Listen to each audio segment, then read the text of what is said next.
नमस्कार, मी रामदास सावंत शेळकेवाडी ग्रामपंचायतमध्ये परवा सोमवारी 3 फेब्रुवारी 2025 रोजी खडीक रेषेर विरोधात गावामध्ये ग्रामसभेमध्ये सर्वानुमते ठराव मंजूर करण्यात आला की शेळकेवाडी शहरामध्ये कोणताही खडीक रेषेर प्रकल्प होऊ नये आणि त्याला मान्यता देऊ नये। या अगोदर मासिक मीटिंगमध्ये ठराव घेऊन ग्रामपंचायत सरपंच आणि सदस्य यांनी ग्रामपंचायत मासिक मीटिंग मध्ये ठराव घेतलेला होता आणि ना हरकत प्रमाणपत्र सदर उद्योगाच्या मालकास देण्यात आले होते।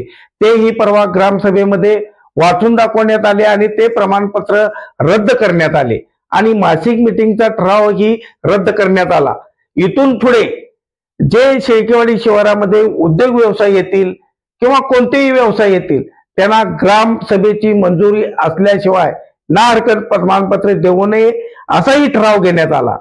परंतु बंधूंनो, मी परवाच बोसे मिरज येथील काही आमचे पदाधिकारी आहेत, काही मित्रमंडळी आहेत, त्यांची जी चर्चा केली तेथील कमीत कमी 90 एकर बागायत क्षेत्र खराब झालं होतं।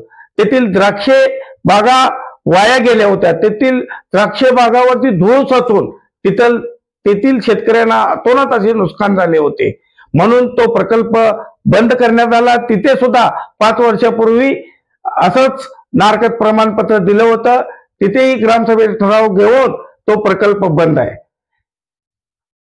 लोकांच्या आरोग्यास धोका, शेतकरी, शेती व्यवसाय आणि गावातील रस्त्यांची नासधूस आरोग्यास हानिकारक, म्हणून हा प्रकल्प होऊ नये आणि तो शेळकेवाडी शिवारामध्ये होता कामा नये असा ठराव झालेला आहे।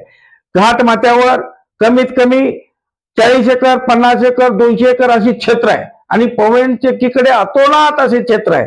मग एखाद्या गावाच्या 1 किलोमीटर अंतरावरतीच हा प्रकल्प राबवणे, मग तो वाघोली, घाटनांद्रे, तिसंगी, रायवाडी या गावाजवळ का न होता शेळकेवाडीच्या शिवारात 1 किलोमीटर अंतरावर प्रकल्प होतोय, याच्या पाठीमागचा उद्देश काय? येणाऱ्या काळामध्ये आम्ही तहसीलदार, माननीय तहसीलदार साहेब असो, प्रांत अधिकारी असो, माननीय जिल्हाधिकारी यांना निवेदन देणार आहोत। याच्यासाठी ठोस कारवाई करणार आहोत।